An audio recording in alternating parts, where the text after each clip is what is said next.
consolo. Que o Cristo esteja conosco, hoje e sempre.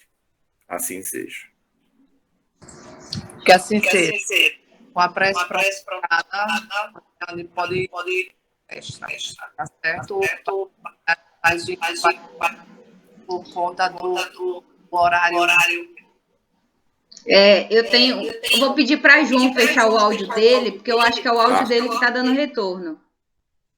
Acho que agora deu. Eu não estou me escutando no retorno mais. Vocês estão escutando bem? Ótimo. Melhorou agora. É sempre uma alegria, embora nós estejamos virtualmente, né? Somente virtual, mas já dá um aconchego no coração. Óbvio que o melhor seria que não estivéssemos nesse cenário de pandemia, mas ainda precisamos manter certos cuidados, mas alimentar a nossa alma, o nosso espírito com a fonte do Evangelho do Cristo. Então, mais uma vez, obrigada pelo convite. Eu fico muito feliz sempre que eu posso atender ao convite de Daniele para fazer parte desse momento. E aí a gente sempre refletindo sobre o Evangelho. E eu gosto muito de falar sobre o Evangelho, porque sempre que nós falamos sobre o Evangelho do Cristo, a gente aprende, e aprende muito. E a gente vai sempre revisitando novos lugares, ou os mesmos lugares com olhares diferentes, com um olhar mais atento. E aí, o capítulo 21, haverá falsos cristos e falsos profetas. Em todos os tempos da humanidade, nós tivemos a nossa sociedade composta por essas figuras de destaque, né? Figuras de relevância que possuía uma certa influência sobre a sociedade. Nos tempos mais antigos, diziam pitonisa, as grandes, né, influência ali diante dos reis e com os reis, os profetas propriamente dito, os gurus em outras culturas. Fato é que toda cultura, toda sociedade tem essa figura de destaque, essa figura de relevância, que está muito atrelado ao sagrado, ao sobrenatural. Mas Jesus nos convida sempre a uma reflexão. E aí Jesus faz esse alerta para que nós tenhamos cuidado com os falsos cristos e falsos profetas. Porque assim como em toda a época da humanidade, essas figuras fizeram presente, figuras falsas também eram presentes, era comum. Não é só no dia de hoje. Nós já tínhamos Jeremias, muito antes do Cristo, advertindo as pessoas, a sociedade, quanto aos embustes, a essas outras figuras que se diziam sábios, que diziam profetas, mas na verdade eram pessoas que usavam da posição social que tinham, da influência que tinha, para ganhar algo em troca, para pegar ali alguma coisa ou alguma influência das pessoas mais crédulas e mais ingênuas. E aí a gente vê que não necessariamente precisa essa figura de profeta estar revestida de dons mediúnicos, porque nós temos aí muitos que se dizem profetas ou que se dizem pessoas que são capazes de ver a sorte, de ver o futuro, de fazer curas, quando na verdade são pessoas que estudaram muito profundamente a mente humana, o comportamento, e consegue, de certa forma, enredar as pessoas que estão num momento de fragilidade, convencendo-as do óbvio, convencendo, inclusive, de que está promovendo algo miraculoso na vida daquela pessoa. Então, o Cristo nos convida a esse olhar crítico, a esse olhar de reflexão, para que nós não caiamos nessas armadilhas e que estejamos sempre muito atentos ao que nós vamos buscar de sagrado, ao que nós depositamos em criaturas humanas, falhas como nós. Porque a maioria das vezes essas criaturas, essas pessoas, esses falsos profetas, eles ganham força e notoriedade porque nós vamos buscar uma cura ou uma benesse, algo muito fácil, ou que nós vamos ali alimentar essa figura diante daquilo que ele nem possui. E nós, mais uma vez, falhamos no que o Cristo nos observou, nos advertiu, de que é esse olhar atento. E a doutrina espírita vem reforçando, com Kardec colocando um capítulo inteiro dedicado a essa observação. Porque nós estamos aqui, e nós que estamos principalmente dentro da casa espírita, nós somos muito consultados, e aí às vezes a gente até se lança a responder certas questões, e aí a gente pode ser esses falsos profetas, porque a pessoa vem nos perguntar sobre as questões de vida futura, sobre as situações de cura, se nós, no momento de passe, somos capazes de curar numa imposição de mãos, e às vezes a gente acaba pendendo para a vaidade, e aí respondendo ou trazendo a pessoa com uma promessa de que nós não estamos com propriedade para assumir, para fazer. Então não é só dizer que os falsos cristos e os falsos profetas são aqueles lá mais adiante, que têm uma notoriedade muito maior. Nós também podemos estar nesse meio, não nos colocando, porque quando a gente fala de profeta, nós enxergamos uma visão muito macro, né? A gente lê os livros, sobretudo do Velho Testamento, onde tem vários profetas, livros de vários profetas, e a gente coloca nesse patamar. Mas o profeta é sempre aquele que traz uma profecia ou que realiza prodígios, né? E aí, prodígios dos falsos profetas é o nosso item. E que prodígios são esses? São ações que a criatura que vai buscar julga ser miraculosa, ser acima do natural, acima do normal. E isso mexe muito conosco. Isso traz para a gente uma realidade diferente. Até nós, espíritas, que estamos aqui debruçados sobre uma vida espiritual, com um olhar mais atento sobre o mundo espiritual, muitas vezes nós caímos nessas armadilhas. Imprudentemente, porque deveríamos estar atentos, deveria estar mais com um olhar mais crítico sobre os sinais.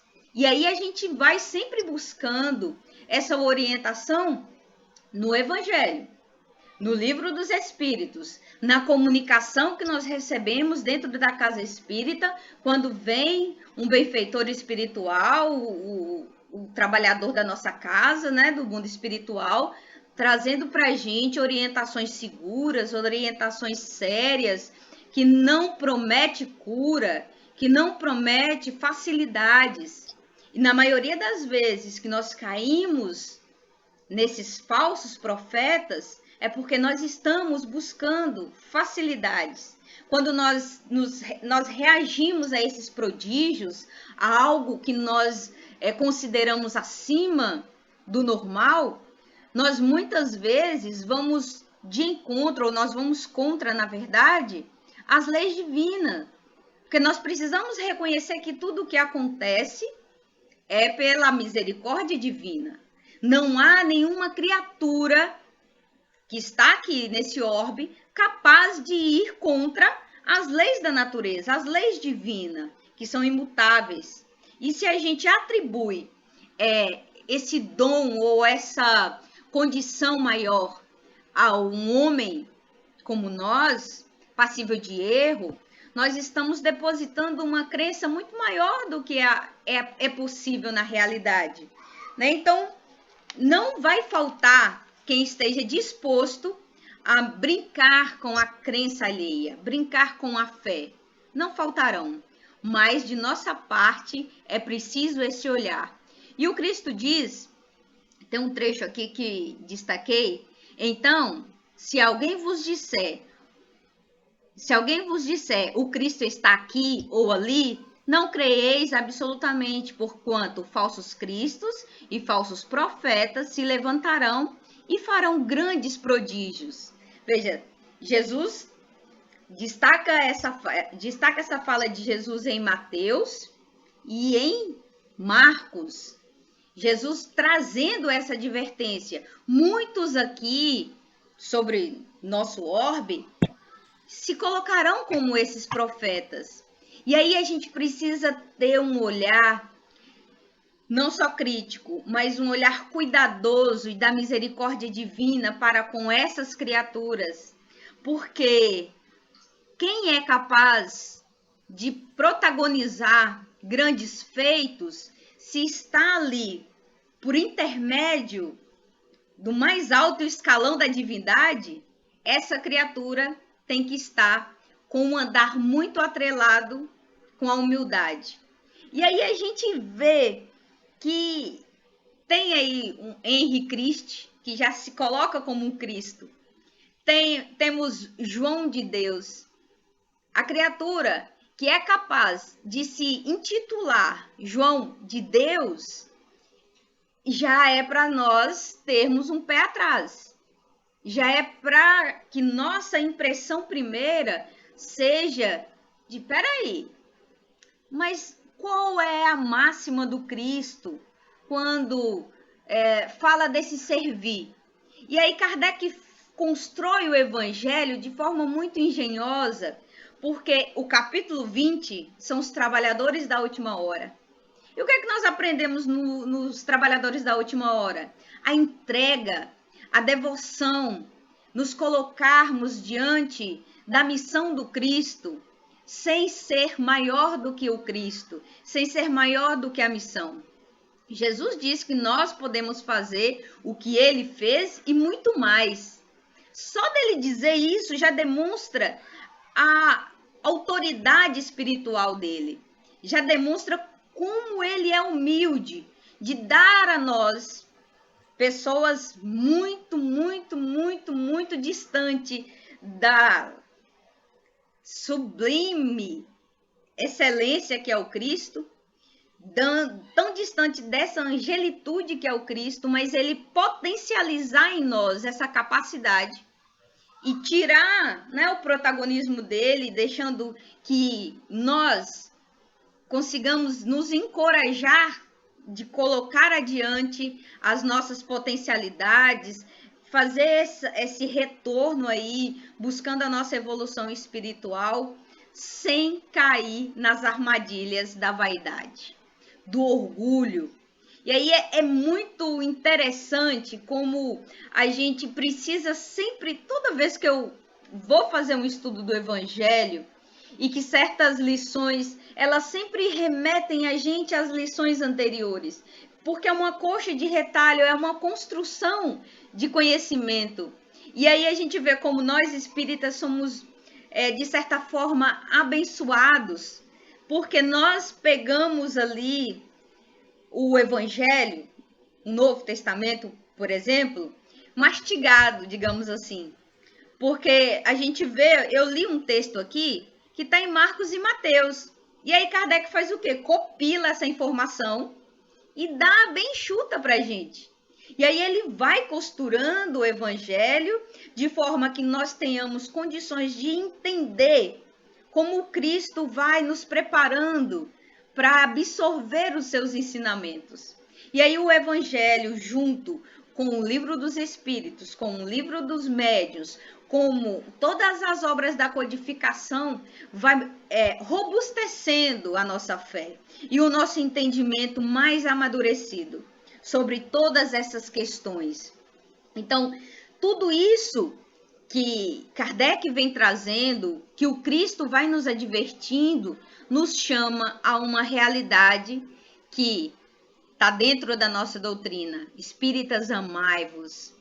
Eis o primeiro mandamento. Espírita, instruí-vos, porque nós precisamos nos instruir para reconhecer por que aquela fala, ou por que aquele prodígio, aquele ato, ou aquela manifestação espiritual precisa ser olhada com uma certa ressalva. porque nós temos esse compromisso com a verdade. Conhecereis a verdade vos libertará. Nós, diante da verdade, isso não quer dizer que nós espíritas somos donos de uma verdade absoluta, de forma alguma. Até porque as verdades são construídas. Hoje, o que é verdade hoje, já amanhã talvez não seja, exceto as leis divinas que são imutáveis. Mas muitas questões que são da sociedade, elas são passíveis de mudança. Então, é uma verdade que pode ser construída, que pode ser acrescentada de outras mais verdades, de outras informações que vão criando mais lucidez no nosso entendimento. Quando a gente pega o Evangelho do Cristo, né, o Evangelho que foram os ensinamentos do Cristo, e a gente pega aqui o Evangelho segundo o Espiritismo, que já foi um olhar de Kardec buscando atualizar o Evangelho à nossa linguagem, à nossa condição social, à nossa cultura, que é muito distante da cultura do Cristo, a gente já percebe não mudanças no teor, mas mudança no olhar. Como eu olho o Evangelho que está lá nos tempos do Cristo, como eu olho, trazendo para a prática, porque os ensinamentos do Cristo é antemporal. Os ensinamentos do Cristo não foi só para aquele povo, não. Por isso que é tão atual. Por isso que amar ao próximo como a ti mesmo é tão necessário e tão perturbador para todos nós, porque nós ainda não conseguimos fazer. Então, enquanto nós estivermos ainda repetindo as lições ou não aprendendo as lições, a gente não muda de nível. Né? O material pedagógico, ele está aí para que nós tenhamos condições de absorver. Se nós ainda não absorvemos, e aí desde o tempo de Chico já diziam que o Evangelho estava, ou que os ensinamentos de Kardec estavam defasados, como? Se a gente ainda não aprendeu nem o do Cristo, como é que a gente vai absorver, né, na profundidade, na essência, os ensinamentos trazidos pela doutrina espírita, que são chocantes? Chocantes no sentido de um confronto com nós mesmos. Porque quando a gente olha o Evangelho de uma forma bem superficial, a gente atribui a nossa infelicidade, os nossos fracassos, até mesmo as nossas derrotas ao outro.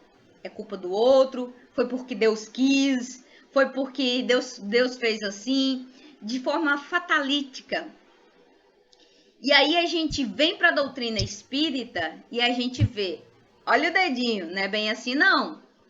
Nós somos protagonistas da nossa vida, das nossas experiências, e é claro que as leis divinas estão aí e nós estamos abaixo delas, a lei divina está acima de todas as coisas, mas o livre-arbítrio é o que nos impulsiona a vencer as nossas limitações. Enquanto a gente estiver muito enraizado no que é de responsabilidade do outro, a gente vai transferindo essas responsabilidades e vai acomodando de maneira que nós vamos retardando a nossa evolução espiritual. E quando nós falamos dos falsos profetas, a gente inclusive transfere essa responsabilidade para o outro. Tem os falsos profetas aí.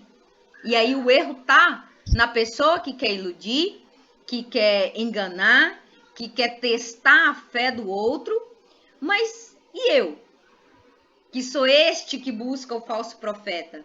Que sou este que vai buscando esses prodígios, que fica fascinado quando eu vou na casa numa determinada instituição, porque infelizmente nós temos casas espíritas que faz verdadeiro, como eu poderia dizer para usar de um eufemismo, é mais do que uma casa que consola e que orienta, é uma casa que vende fantasias. Infelizmente, a doutrina espírita não está distante destas realidades, porque compõem a doutrina espírita pessoas humanas, pessoas que são falhas e pessoas que são vaidosas e que se deixam levar. Porque quando um determinado prodígio acontece em uma determinada instituição, aquela instituição fica tida como uma instituição forte. Ah, eu vou ali no Centro Espírita Emmanuel porque eu ouvi falar que uma pessoa foi curada lá. A pessoa estava doente, estava passando por uma dificuldade, foi curada. E aí a gente pega nesse prodígio, pega nesse feito, e aí vai em busca desta mesma cura. E a gente ignora. Pode o Centro Espírita ter promovido essa cura? É possível. Aí quando a gente fala de João de Deus, por exemplo, aí as pessoas... Não, peraí, você está radicalizando. Mas ele não foi capaz de curar? Ele não curou muitas pessoas? Ele não promoveu uma série de benefícios a tanta gente? E aí nós trazemos o Cristo de novo para a conversa, porque o Evangelho é do Cristo. E o Cristo é o Consolador prometido. Consolador prometido é a doutrina, que é revestida do Cristo. E aí o que o Cristo dizia àqueles que o procuravam e saía curado? Vai, a tua fé te salvou. Se quer o Cristo, o governador espiritual do orbe, o enviado divino, celeste, o espírito de mais alta envergadura espiritual que pisou entre nós, esse espírito, sequer em qualquer uma das suas falas disse: eu te curei, vai, porque você foi curado por mim, esse prodígio veio de mim. Não, o Cristo dizia: vai, a tua fé te curou. E aí quando a gente vê só o prodígio e não vai em busca das verdades que envolvia a situação, a gente vê como sendo aquilo um ato de homens comuns, de homens falhos como nós. E aí a gente ignora que absolutamente nada acontece sem a ordem divina. Nada no mundo. E aí tem a célebre frase: sequer uma folha cai de uma árvore sem a vontade de Deus.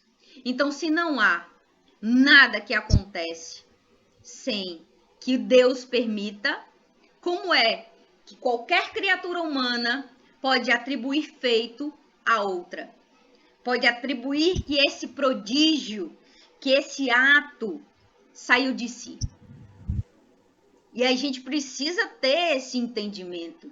E a gente precisa buscar em nós essa fé que é capaz, sim, de promover curas, de promover uma transformação interior.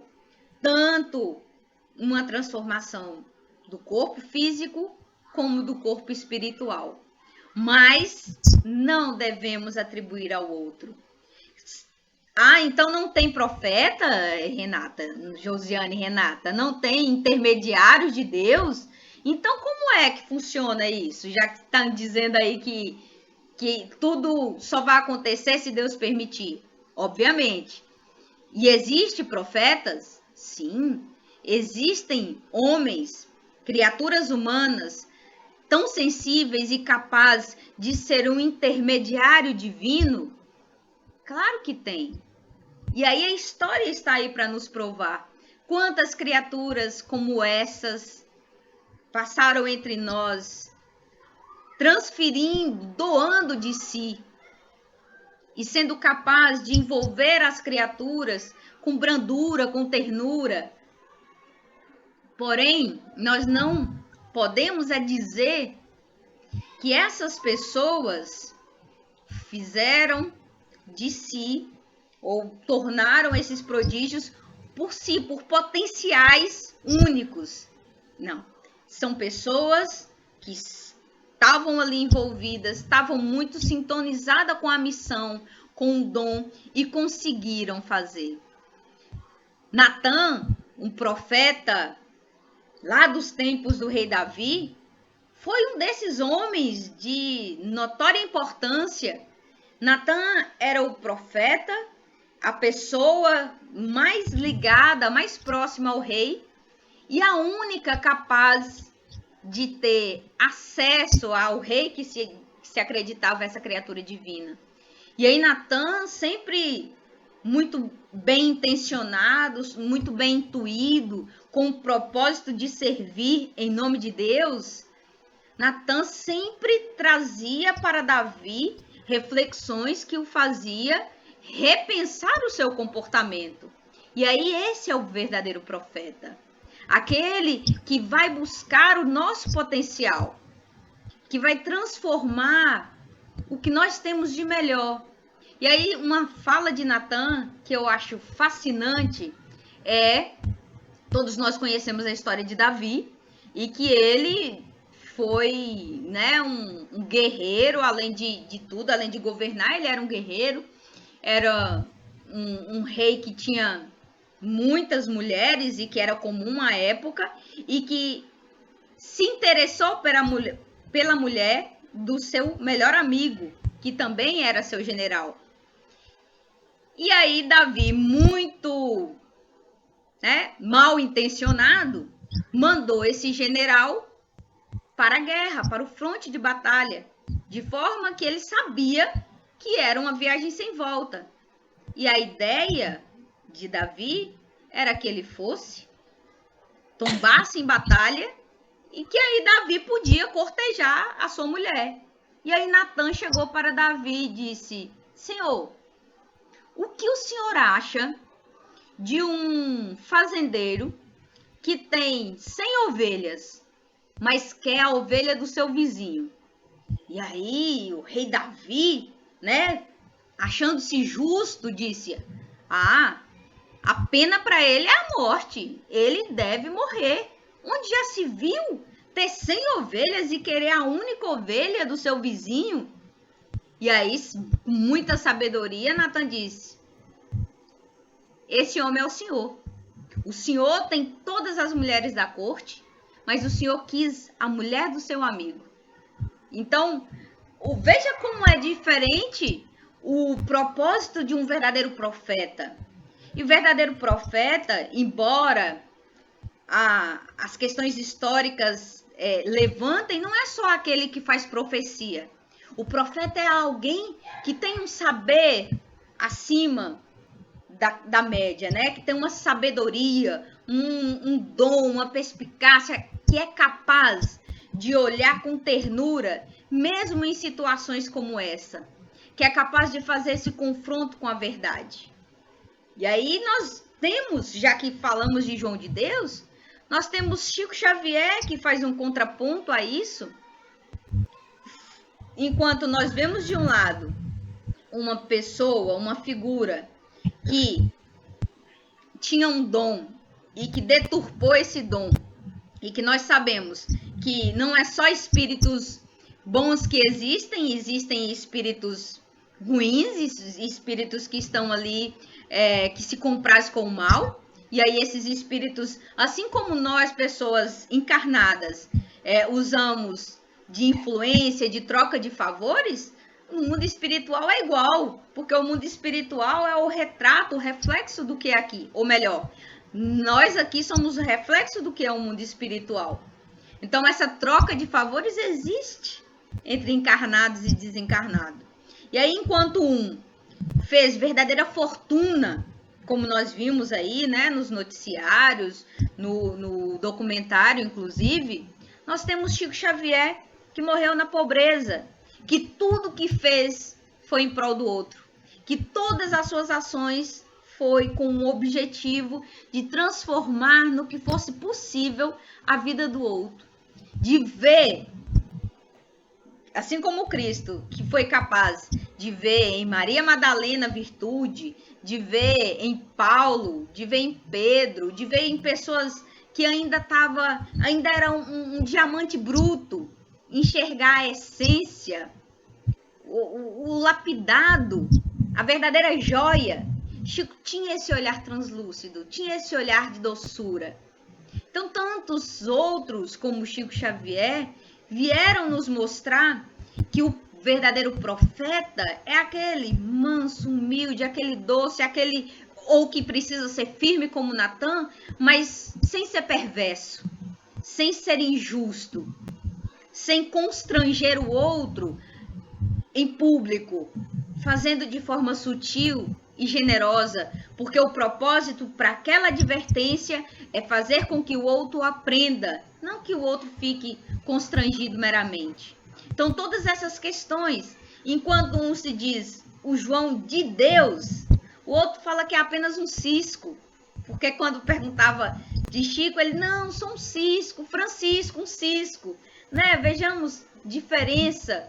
E tantos outros, vamos falar das mulheres, Madre Teresa, Irmã Dulce, Joana de Ângeles, Joana de Cusa, tantas outras personalidades fortes, mas doce, capaz de nos mostrar verdadeiros feitos, verdadeiros prodígios, e que não saiu só dele a virtude, é uma virtude que vai impregnando em nós, que vai fazendo com que nós tenhamos condições de tirar de nós o melhor que temos, de colocar os nossos potenciais.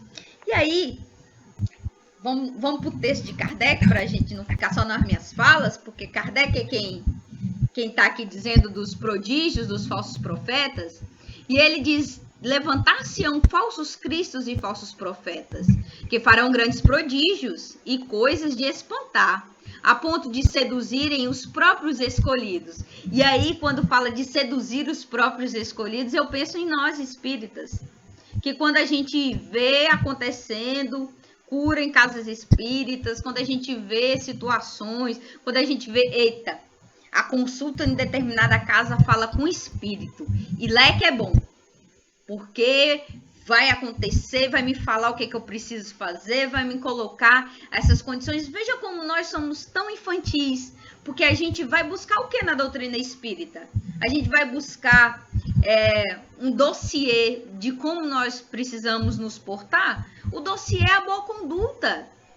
Não precisa a gente ir buscar informações adicionais, não. O Cristo diz, e aqui mesmo ele vai dizer, estas palavras dão um verdadeiro sentido ao termo prodígio.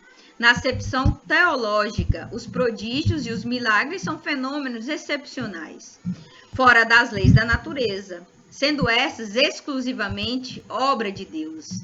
Pode ele, sem dúvida, derrogá-las se lhe apraz, ou seja, Deus pode tirar tudo de nós a qualquer momento e pode dar. E esse exercício de fé que nós precisamos colocar na nossa vida. Nós precisamos, quando falamos desses prodígios, nós precisamos amadurecer a nossa fé. O que nós estamos buscando no mundo de hoje é a facilidade. O que nós estamos buscando na casa espírita é uma autoavaliação, ou é que eu não perca meu emprego, que eu não fique doente, que eu não passe por revés nenhum. A gente busca na casa espírita o que Emmanuel diz, reserva espiritual. Essa reserva que vai nos fazendo cada vez mais resiliente, mais forte, mais sólidos na fé e no entendimento de que não deu agora, é porque não é a hora. E isso não pode ser uma apatia da nossa parte. Não quer dizer que nós vamos ficar aqui encolhidinhos, deixar a vida passar despercebido. Não, nós precisamos, veja, nós somos protagonistas da nossa vida. Nós temos total domínio, até onde Deus nos permitir, sobre todas as nossas ações. Mas nós precisamos estar sempre rendidos à misericórdia do Pai. Não esqueçamos do Pai Nosso, que a gente pede para que seja feita a vontade de Deus. E aí a gente vai querendo buscar uma cura que, na verdade, vai contra o nosso amadurecimento espiritual. Então eu não devo procurar a cura quando eu estou doente, eu não devo procurar um passe? Devemos. É o nosso compromisso, enquanto espírita, de saber, de reconhecer os benefícios que tudo isso tem em nosso espírito, em nosso corpo orgânico, mas nós precisamos buscar no entendimento de que aquilo vai ser para que nós tenhamos condições de passar pela dificuldade com sobriedade. Não que tenha obrigatoriamente de atender a cura. A gente vê tantos médicos, e tem um médico, me esqueci o nome dele agora, mas é amigo de Rossandro, que ele diz que ele é oncologista e ele diz que recebe tantos pacientes no consultório dele e que muitos desencarnam curados e outros recebem alta doente. O que ele quer dizer com isso? Porque às vezes, da maioria delas, tudo que nos acontece, um revés financeiro, uma doença, é o material pedagógico para nos ensinar alguma coisa. E aí, se isso não nos ensinou algo, a gente continua doente. Mesmo que o corpo seja sanado, sarado, a alma continua doente. Mas se a gente vai buscar, além da certeza de que nós estamos ali entregues, se a gente vai buscar a cura interior, a gente sai curado independente do resultado físico. Que é esse o nosso propósito espírita. Nós, espíritas, precisamos buscar essa potencialidade. Para o vulgo ignorante, todo fenômeno cuja causa é desconhecida passa por sobrenatural. Veja como é importante a gente estudar. Porque se nós não estudamos, tudo que o outro traz para a gente é miraculoso, é prodígio. Mas se nós estudamos, se nós sabemos que ali pode ter efeito orgânico, efeito espiritual, mas tem sobretudo algum propósito, nós, pessoas mais críticas, vamos conseguindo compreender. Até se nós não conseguimos ou se nós conseguimos a cura, a gente consegue aprender a absorver os motivos. Porque para o crédulo, as pessoas que são de outras religiões vão à casa espírita e elas ficam muito frustradas quando no atendimento fraterno ou na consulta a gente diz, nós precisamos fazer junto. Eu não posso te prometer que você vai sair daqui curado, mas eu posso te assegurar que se você se entregar, você vai sair melhor do que entrou. E a pessoa fala, mas então do que adianta se eu vim aqui buscar a cura e você não vai me curar? Veja como nós somos muito fáceis de cair no golpe do falso profeta. Porque se nós temos o ouvido muito viciado em absorver as coisas que nós queremos ouvir. Então, se nós vamos num lugar e a pessoa fala exatamente o que nós queremos ouvir, a gente sai de lá super satisfeito. Agora, se é esse choque de realidade, a gente fica angustiado. Eu já vou terminar, viu, Andréa? Essa hora passa muito rápido. E aí a gente fica doido para falar mais, porque o evangelho é instigante. Quanto mais a gente fala, mais a gente quer falar. Mas o fato de operar o que certas pessoas consideram prodígios não constitui por sinal de uma missão divina, visto que pode resultar de conhecimento cuja aquisição está ao alcance de qualquer um, ou de faculdades orgânicas especiais, que o mais indigno não se acha inibido de possuir, tanto quanto o mais digno. O verdadeiro profeta se reconhece por mais sérios caracteres e exclusivamente morais. Como nós já vimos aí a diferença de Chico e do outro irmão, né? Que merece as nossas vibrações, que precisa, na verdade. Chico Xavier não precisa das nossas preces, não, porque com certeza ele é um espírito muito além, né? Muito mais evoluído do que nós, inclusive. Mas essa criatura e todas as criaturas que se deixam levar pela vaidade, que se colocam nessa posição de profeta quando não são, merecem a nossa, não misericórdia, porque a misericórdia está no plano divino, mas merece a nossa atenção espiritual. Merece o nosso carinho e todas, né, as nossas orações, para que não se coloquem mais nesse lugar. E aí a gente conhece a árvore pelo fruto. Como nós podemos dizer se determinada casa, se determinado médium, se determinada pessoa tem mesmo esse potencial de transformar em mim o melhor que eu tenho? Pela conduta, de como a casa se porta. A casa barganha favores. É claro que a gente precisa de uma pessoa, de um eletricista para ajudar. Nossa casa precisa sempre de manutenção, mas não é disso que estamos falando. Nós estamos falando de cobrar por aquilo que dai de graça o que de graça recebestes. Todos os ensinamentos do Cristo são um chamamento para que nós tenhamos essa serenidade, para que nós tenhamos sempre essa transparência de lidar com o que é sagrado e colocar no lugar sagrado o que de fato é. Não coloquemos homens falhos como o nosso no lugar de santidade. Que nós tenhamos essa serenidade e que atribuamos a santidade apenas ao Cristo e que ao outro irmão nós coloquemos como alguém que pode nos instruir, que pode andar junto conosco, fazendo com que nós aprendamos em conjunto. Muita paz a todos. E aí, André, com a sua palavra. Oi, Josiane, muito obrigada mais uma vez por sua belíssima palestra. E fica sempre uma reflexão, né? Nós sempre estamos preocupados em resolver de forma imediata os nossos problemas, de querer muitas vezes saber o nosso futuro, mas a gente não se preocupa com o mais importante, que é fazer a nossa reforma íntima e viver o Evangelho do Cristo ao pé da letra, né? E no agora, né? Viver o Evangelho no agora, que é o agora que está fazendo a nossa construção. O que foi, e o que será não nos pertence ainda. Pois é, e aí a gente muitas vezes termina sendo vítima desses falsos profetas e a gente paga um preço muito alto por tudo isso, né? E como você disse, vamos estar atentos, estudar e viver realmente o Evangelho do Cristo, né? E dessa forma, vamos agora mentalizar a imagem do Mestre Jesus e com esse momento de paz, vamos fazer a nossa prece final.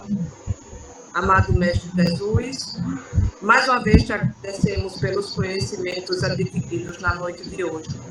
Que possamos, Senhor, trazê-los para o nosso dia a dia e assim evitar novos equívocos, novos débitos que venham prejudicar nossa evolução espiritual. Que estejamos sempre receptivos às tuas orientações, às orientações dos amigos espirituais e assim ajudar nossos irmãos tão necessitados e que hoje estão sofrendo por causa de desemprego, doença, problemas familiares e até mesmo as ações da natureza. Que ao acordar, Senhor, possamos optar sempre em ser verdadeiros trabalhadores da tua seara, levando amor, respeito, sendo caridoso e fraterno com o nosso próximo. Assim sendo, Jesus, eu te peço permissão para dar por encerradas as atividades da noite de hoje. Que assim seja. Assim seja. Um abraço a todos. Muito obrigada. Boa noite. Tchau, Daniele. Boa noite. Obrigada. Boa noite a todos. Boa noite a todos. Boa noite a todos. Será Dilson.